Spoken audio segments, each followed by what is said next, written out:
Fueron detenidos 4 presuntos policías de la Secretaría de Seguridad. Acapulco no despertó, Acapulco fue sacudido. Eran las 11:58 de la mañana cuando el silencio espeso del viaducto Diamante fue interrumpido por un convoy de la Guardia Nacional. El sol caía como plomo sobre el pavimento y el aire olía a humedad y gasolina. Frente al Boulevard de las Naciones, una patrulla oficial circulaba lento, como si no quisiera ser notada. Era la unidad PU 439, una de tantas, o eso parecía, pero había algo que no encajaba. La alerta había llegado minutos antes al C5. Una llamada anónima con voz distorsionada. Solo dijo 7 palabras antes de colgar.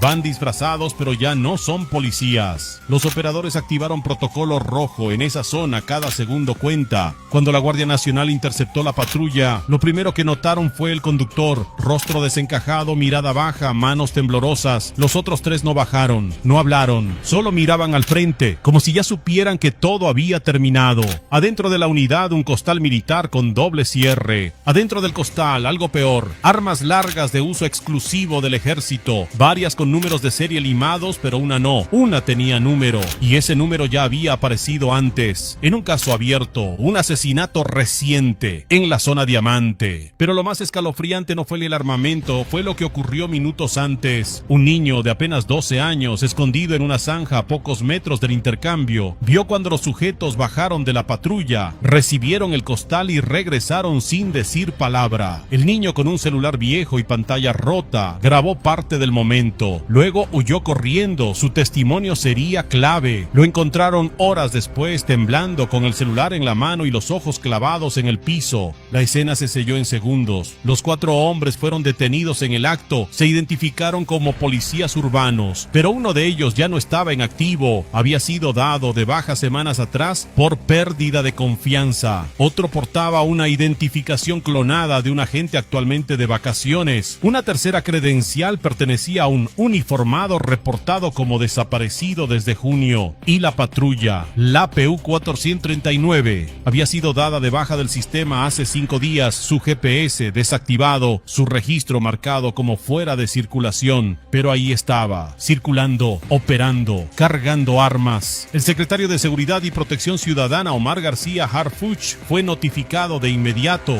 Su respuesta fue tan corta como helada. Infiltración interna, activar rastreo cruzado. Esto no termina aquí, porque lo que parecía un decomiso aislado era en realidad el primer hilo suelto de una red oculta, con placas oficiales y licencias falsas, y lo que descubrirían en las siguientes 24 horas cambiaría todo lo que se sabía sobre la SSP municipal. Acapulco, sábado 30 de agosto de 2025. El reloj marcaba las 12:04 del mediodía cuando el calor comenzó a deformar los horizontes. El tráfico avanzaba lento por el viaducto Medlapil. El olor a sal del mar se mezclaba con el humo denso de los escapes viejos. A esa hora turistas caminaban despreocupados hacia la zona de playas, sin imaginar que a solo unos metros una patrulla oficial circulaba con el mismo sigilo que un depredador. Una patrulla que no debía estar ahí. PU 439, placas negras, pintura recién lavada, sin un solo rasguño, pero su existencia para el sistema era un fantasma. Días antes, esa misma unidad había sido dada de baja del parque vehicular de la policía urbana. El documento oficial decía: mantenimiento prolongado. Su GPS había sido desactivado, no tenía bitácora de salida y sin embargo ahí estaba, rodando con 4 hombres armados, todos con uniforme reglamentario, pero ninguno con placa visible. La denuncia llegó al C5 de forma precisa. Hay 4 sujetos en patrulla oficial, reciben un costal, parecen policías pero no actúan como tal. Esa frase bastó para activar el protocolo de respuesta inmediata. El lugar exacto del intercambio, un retorno a desnivel frente al Boulevard de las Naciones, zona conocida por ser punto de vigilancia militar, pero esa tarde la vigilancia estaba ciega. Las cámaras más cercanas no registraron el momento, fueron desactivadas 10 minutos antes por una supuesta falla eléctrica. La primera anomalía: cuando los elementos de la Guardia Nacional llegaron al punto no hubo persecución, solo silencio. silencio. La patrulla estaba detenida, como si supieran que ya no había salida. Uno de los sujetos miraba fijamente la radio apagada del vehículo. Otro mascaba chicle con una calma que no encajaba con la escena. Al fondo, junto a una palma seca, una costalilla gris, mal cerrada. De ella asomaban las culatas de 2 rifles de asalto. El sonido del plástico rozando el metal. La brisa caliente moviendo el polvo. Un perro ladrando sin parar en el lote baldío cercano. Y el detalle que cambiaría la lectura de todo el operativo. Uno de los detenidos no figuraba en la nómina activa desde junio. Según los registros de la Secretaría de Seguridad Pública Municipal, había sido separado por irregularidades graves. Pero ahí estaba, con uniforme, con radio, con un arma. Esa contradicción encendió todas las alarmas. Un oficial de la guardia tomó su identificación y repitió el nombre en voz alta: Raúl B. Checheche. Un segundo oficial lo interrumpió: no puede ser, ese nombre está en la lista negra. Silencio, luego una orden: traslado inmediato, patrulla asegurada, armas a cadena de custodia, porque lo que parecía un decomiso más acababa de abrir una grieta en el muro de la corporación municipal, y esa grieta pronto mostraría algo más que armas, mostraría traición.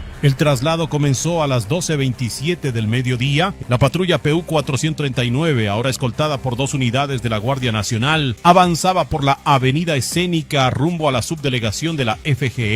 En la parte trasera, los 4 detenidos iban esposados en silencio, pero la calma era falsa, porque a 5 cuadras de distancia un segundo vehículo había sido visto. Una camioneta blanca, sin placas, estacionada en reversa frente a un negocio de llantera cerrado. Dentro, 2 hombres con gorra negra, auriculares visibles y un solo objetivo: seguirlos. Lo sabían, lo habían planeado. A las 12:31, mientras las unidades tomaban una curva cerrada, el vehículo sospechoso arrancó, avanzó por una calle paralela y comenzó a rodear. No buscaban rescate, buscaban interferencia. Fue entonces cuando el operador de la GN recibió el mensaje cifrado: unidad espejo activada, inhibidor detectado, precaución. Y fue ahí cuando empezó todo. La señal de la radio se distorsionó, las cámaras corporales comenzaron a parpadear, el sistema de ubicación satelital se congeló, una voz cruzó por el canal abierto: no los entreguen, deténganse, última advertencia.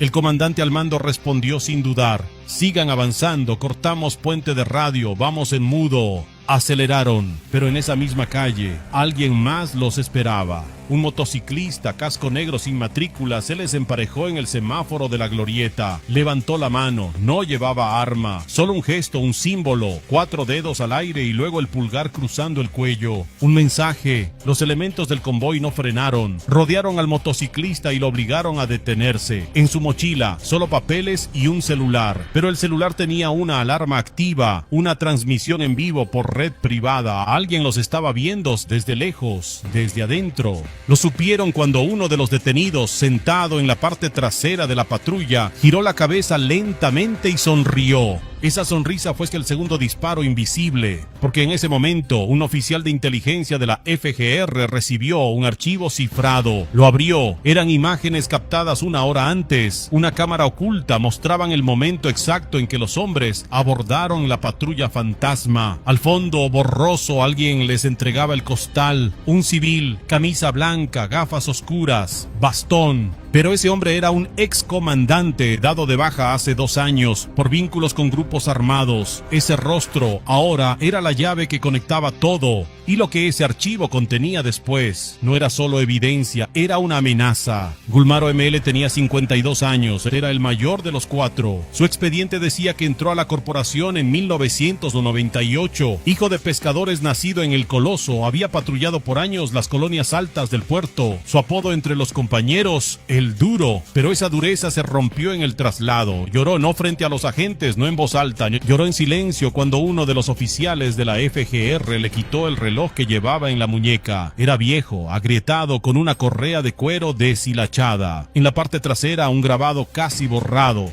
para que no llegues tarde, Julie. Su hija de 15 años, su única familia. Dijo que no sabía lo que había en el costal, que solo manejaba, que pensó que eran refacciones de equipo, pero su voz temblaba.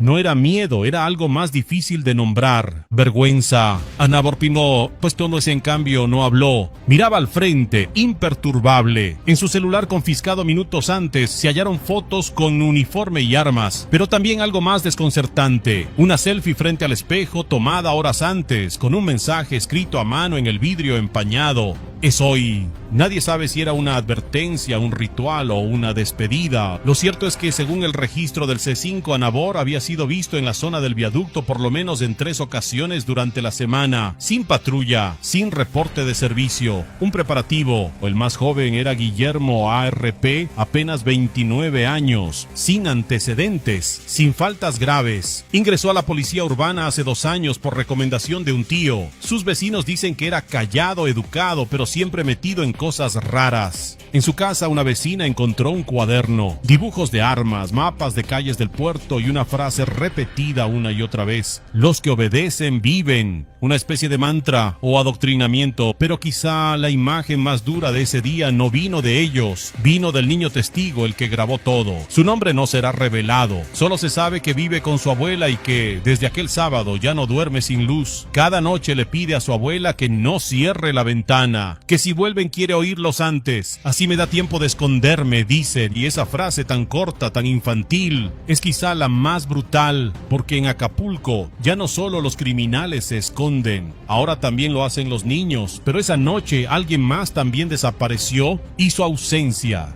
haría colapsar el discurso oficial. Durante años, la patrulla PU 439 había circulado por Acapulco como una unidad más. Era vista en retenes, rondines y operativos, siempre presente, siempre funcional. Pero lo que pocos sabían es que, en las bases de datos de la SSP municipal, esa patrulla tenía algo inusual. Había sido dada de baja 2 veces y reactivada sin explicación. La primera baja ocurrió en febrero de 2024. Un informe técnico señaló fallas críticas de transmisión. No debía salir más. Sin embargo, en marzo volvió a aparecer en los reportes de servicio. La segunda baja fue hace apenas 5 días, en reparación prolongada, decía el archivo, pero nadie la vio en el taller, nadie la firmó de salida, y sin embargo ahí estaba, rodando con un costal de armas, con placas oficiales. ¿Cómo? La respuesta llegó desde un documento interno filtrado esa misma noche, una bitácora digital falsificada. En ella constaban al menos 14 registros de uso con firmas duplicadas, firmas de jefes de turno que ese día estaban fuera del estado. Alguien operaba desde adentro, alguien abría la puerta, porque no era solo una patrulla robada, era una unidad comodín, una patrulla utilizada para mover paquetes, vigilar zonas clave, recoger encargos sin dejar rastro, su GPS desactivado, sus placas no monitoreadas, sus ocupantes variables. Los 4 detenidos no eran siempre los mismos. Según el análisis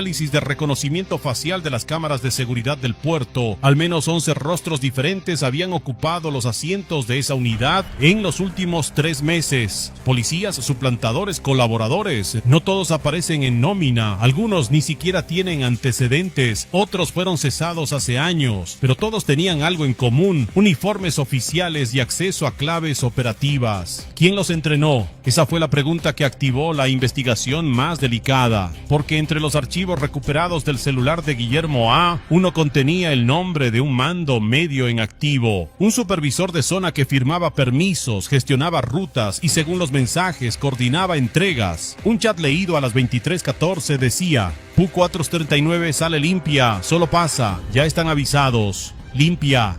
Esa palabra usada en el lenguaje interno del crimen no significa ausencia de armas, significa libre de inspección. Y si esa patrulla salía limpia, ¿cuántas más han pasado igual? Una lista con códigos internos fue encontrada en el celular. Algunos coincidían con unidades activas, otras no existen en el sistema. Pero lo más grave aún no había salido a la luz, porque una de esas patrullas estaba asignada directamente al círculo cercano de la alcaldesa. El hallazgo llegó a las 00:47 de la madrugada. Un agente de inteligencia, mientras revisaba los dispositivos confiscados, encontró algo que parecía un error: un archivo de voz con el nombre fiestapresidencia.mp3. En principio no tenía relación con el caso, pero al abrirlo, lo inesperado se convirtió en escándalo. La grabación duraba 42 segundos. En ella se escuchaban risas, copas brindando y una voz masculina diciendo: que pasen las costalillas, si es de la 4 PU-439, ya saben, luz verde, silencio, y luego otra voz más grave, más reconocible, una voz que los analistas confirmaron minutos después. Pertenecía a un exdirector de operaciones de la SSP municipal. Pero no era lo peor, lo verdaderamente incendiario era el contexto. El audio fue grabado dentro de un salón oficial, en un evento registrado en la agenda interna del ayuntamiento. Fecha 17 de julio. Motivo: reunión privada de mandos. Lugar: segundo piso del Palacio Municipal. Ahí donde debería definirse la seguridad pública, se planeaban rutas de distribución. La grabación fue enviada de inmediato al Centro Nacional de Inteligencia. La orden fue clara: rastreen todos los eventos asociados al audio, localicen a los asistentes, revisen sus asignaciones de vehículos. Lo que descubrieron heló la sangre del gabinete. Al menos 4 patrullas municipales involucradas en operativos oficiales durante el mes de julio coincidían con los códigos internos hallados en los teléfonos de los detenidos. Una de ellas, la PU-471, había sido asignada como escolta durante una visita pública de la alcaldesa Avelina López al Mercado Central. Otra, la PU-423, figuraba en imágenes de vigilancia, resguardando un bar vinculado a un grupo delictivo. Y en el cruce de llamadas, un número apareció 3 veces. Un número registrado a nombre de una asistente administrativa del área de comunicación social del ayuntamiento. Pero el chip estaba dentro del teléfono de uno de los detenidos. ¿Cómo llegó ahí? Nadie lo sabe, o nadie quiere decirlo. Porque en ese mismo teléfono, en una carpeta oculta, apareció otro archivo, una fotografía tomada desde el interior de la patrulla PU-439 minutos antes de la detención. En el asiento del copiloto, un sobre manila, marcado con una sola palabra escrita a mano: entrega. Dentro del sobre, en la imagen, se alcanza a ver un folder azul con un membrete del municipio. Y lo más delicado, una hoja con un nombre subrayado. Un jefe de policía aún en funciones. El documento fue editado, recortado, borroso, pero bastó para abrir una nueva carpeta de investigación, porque si esas armas no eran para venderse, ¿a quién iban dirigidas? Y lo que diría uno de los detenidos al ser interrogado pondría en jaque todo el aparato institucional. La alerta llegó al piso más alto de Bucareli a las 02:11 de la madrugada. El informe estaba marcado en rojo: implicación directa de patrullas municipales en red criminal, evidencia cruzada en curso. Fue entonces cuando Omar García Harfuch tomó el teléfono, no llamó a los medios, no convocó conferencia, llamó a operaciones. Envíen equipo a Acapulco, inteligencia, control interno, seguimiento financiero. Esto ya no es local, esto es infiltración estructural y no vamos a ceder ni un metro más. Horas después, el puerto amaneció diferente. Un avión oficial aterrizó en la base aérea militar de Pie de la Cuesta. A bordo, 9 agentes especializados en operaciones encubiertas, 2 fiscales federales y un grupo de auditores con acceso a las bases de datos de la SSP municipal. En el centro del operativo, Harfuch, sin escolta visible, sin discurso, solo órdenes. Lo primero que pidió fue una reunión a puerta cerrada con mandos de la Guardia Nacional y la Fiscalía. Lo segundo, acceso total a los archivos de patrullas, bitácoras de uso y cámaras de vigilancia desde el 1 de julio. Y lo tercero, una lista. Dígame quiénes están en el turno nocturno desde hace 6 meses. Cruzaremos cada uno con los registros de entradas y salidas. Y si falta un solo archivo, también es evidencia. La estrategia no era solo castigo, era control, era mensaje. Esto no es una limpieza, es una cirugía y no vamos a dejar tejido muerto.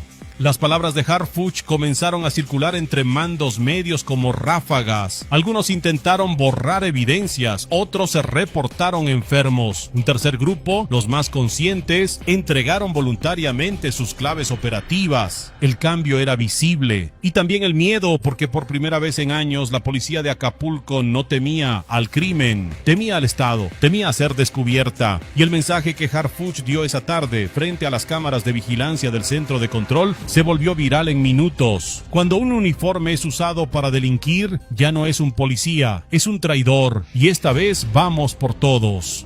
Esa frase encendió redes, noticieros y pasillos políticos, pero también hizo otra cosa: rompió el silencio. Testigos anónimos comenzaron a enviar datos. Policías honestos compartieron rutas, claves, nombres. Una oficial de tránsito entregó un cuaderno con códigos de patrullaje alterados. Un comandante retirado confesó que la PU 439 era usada como unidad sombra desde hace meses. La red se empezaba a deshilachar, pero lo que descubrieron en la revisión de un antiguo archivo digital demostraría que la 439 no fue la primera, solo fue la que cayó. La detención de los 4 supuestos policías detonó un efecto dominó que ningún funcionario local pudo contener. En menos de 48 horas, 6 elementos de la SSP municipal pidieron licencia indefinida, 2 renunciaron sin previo aviso y un tercer grupo desapareció del radar. No respondieron llamados, apagaron teléfonos, dejaron las patrullas estacionadas en calles secundarias. Lo que antes era rumor se convirtió en certeza. Había una red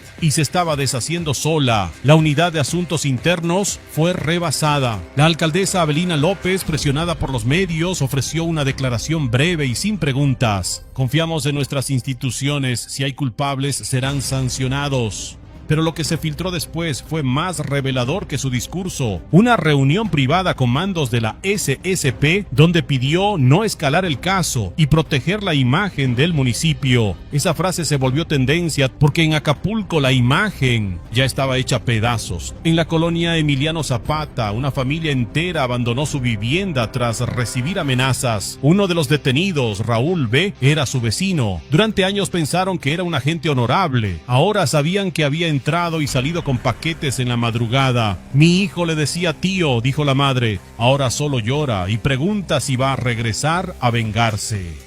Las rutas escolares en la zona Diamante fueron reducidas. Comercios retiraron pegatinas de apoyamos a la policía urbana. Algunos colocaron otras. Aquí no se fía, aquí no se calla. Pero el golpe más fuerte no fue político, fue simbólico, porque el uniforme dejó de representar autoridad y comenzó a representar peligro. Un joven cadete de la academia local fue captado en video quemando su insignia. El video se viralizó. En él decía: si esto es lo que somos, yo no quiero ser parte.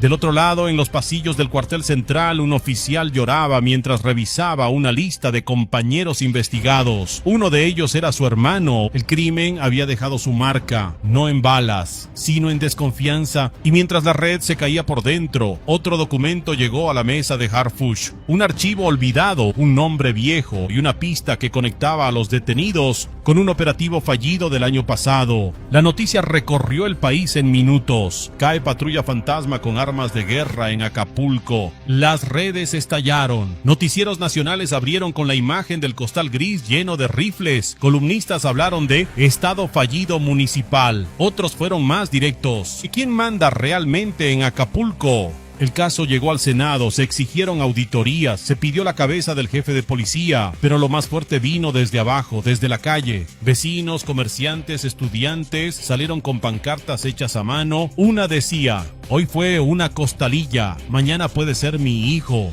El rostro de Harfuch apareció en portada nacional junto a una de sus frases más duras. Cuando el crimen se disfraza de autoridad, el Estado debe quitarle el uniforme y mostrarle las esposas. Pero mientras en los foros se discutía y en los escritorios se firmaban órdenes, en el corazón del puerto la herida ya estaba abierta. El niño testigo, el que grabó todo, ya no vive en su casa. Fue reubicado con su abuela en otra ciudad. Sus últimos dibujos encontrados en su mochila mostraban patrullas negras con ojos rojos y una sola palabra en mayúsculas: en miedo. Porque eso dejó la PU 439, un mensaje silencioso, camuflado de rutina, un agujero en la confianza, no un crimen desde dentro. Y aunque los detenidos ya están bajo custodia, aunque los costales ya fueron sellados, aunque las armas ya están bajo resguardo, ¿quién controla las llaves de las patrullas que aún circulan esta noche? ¿Y cuántas de ellas ya no obedecen al Estado?